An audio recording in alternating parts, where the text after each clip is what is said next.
लंबे समय से सोच रहा था मैं कि रिश्तों का अगला एपिसोड आपके लिए लेकर आऊं, लेकिन मेरी ज़िंदगी में कभी कुछ हो जा रहा था, कभी कुछ हो जा रहा था। मैं आपके सामने नया हिस्सा ही नहीं ला पा रहा था। तो अभी बिना किसी देरी के आइए शुरू करते हैं रिश्तों का एक और एपिसोड, जहां हम बात करने वाले हैं इनसिक्योरिटीज़ के बारे में।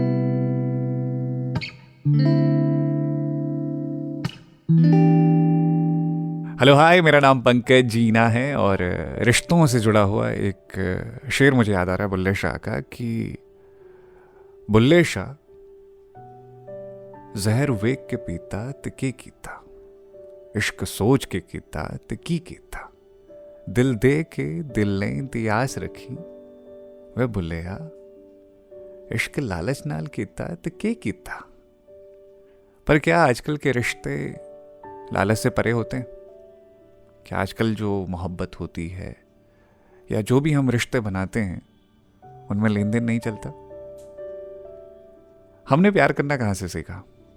फिल्मों से, आसपास के लोगों से, या कहीं सुनी कहानियों से? आज रिश्तों की इनसिक्योरिटीज के बारे में हम एक कहानी से समझते हैं।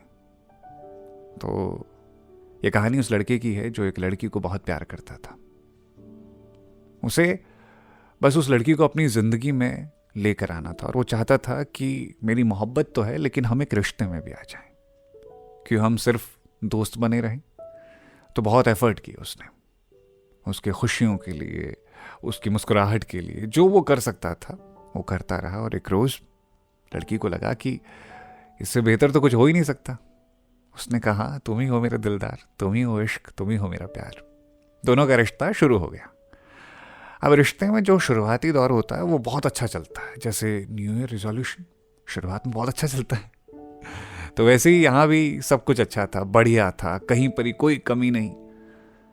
फिर धीरे धीरे दोनों ने अपनी जिंदगी में रिश्तों के अलावा और चीजों को भी अहमियत देना शुरू किया। अब यहाँ से लड़के ने सोचा कि यार ये तो मेरी फैमिली का पार्ट है और फैमिली में फॉर्मेलिटी थोड़ी होती है। तो उसने लड़की को अहमियत देना कम किया, लड़की ने भी थोड़ी अहमियत देना कम कर दिया।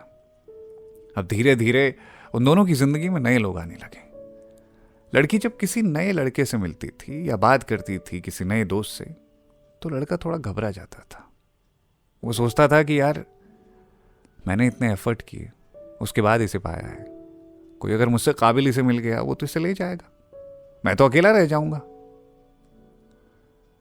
लड़का और लड़की इस बात पर कई बार झगड़ते थे। लड़का कहता था कि तुम मुझसे दूर चले जाओगी।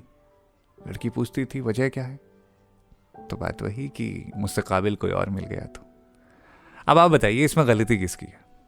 लड़के की सोच की, लड़के के हालातों की, या उसने जो तरीका अपनाया इश्क का उसकी? मैं जब कभी ऐसे रिश्तों के बारे में सोचता हूं तो मुझे लगता है कि इन रिश्तों में इनसिक्योरिटीज क्यों आई, उसके पीछे वजह रही कि पहले तो लड़के को भरोसा नहीं है अपने इश्क पर। उसे लगता है कि एक फॉर्मूला है जिसको हम अप्लाई करेंगे तो तभी हम इश्क में आगे बढ़ पाएंगे।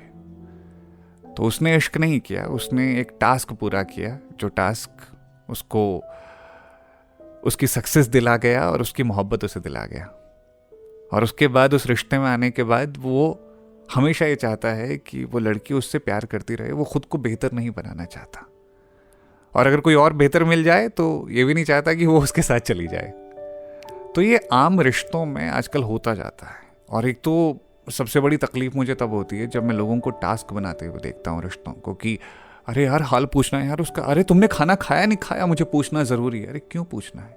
मन है तो पूछो, नहीं तो थोड़ा सा वक्त भी दो यार रिश्तों में। पता है जब दूरियां बढ़ती हैं ना तो बात करने का मन करता है।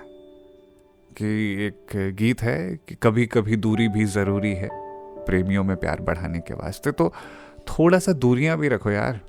बात करके रखोगे, पकड़ के रखोगे ना, तो सामने वाला इंसान छूट ही जाएगा, उसे कैद लगने लगेगा तुम्हारा रिश्ता। वैसे मैंने कुछ लोगों को कहते सुना था कि नए ज़माने के रिश्तों में नए ज़माने के कायदे कानून भी चलते हैं। तो सोचा कि अगला एपिसोड क्यों ना इसी बात पर करें, नए ज़माने के रिश्ते या फिर पुराने ज़माने के रिश्ते। इन दोनों की तुलना करेंगे हम, इन दोनों के बारे में बात करेंगे। आपकी भी कोई बात जुड़ी हुई है, इससे जुड़ी हुई, तो आप मुझसे शेयर कर सकते हैं कहानीवाला लड़का9@gmail.com पर। मोहब्बत देने के लिए शुक्रिया। आएगा रिश्ते का अगला एपिसोड बहुत जल्द आपके पास। तो अगर ये स्टोरी आपको पसंद आई और ये रिश्ते का एपिसोड पसंद आया तो आप इसे शेयर कीजिएगा अपने अपनों के साथ, और इस चैनल को सब्सक्राइब कर लीजिएगा। लाइक कमेंट जो आपको करना है वो कीजिएगा। अपने दिल की बात ज़रूर बताइएगा, मैं इंतज़ार करूँगा। शुक्रिया मोहब्बत देने के लिए।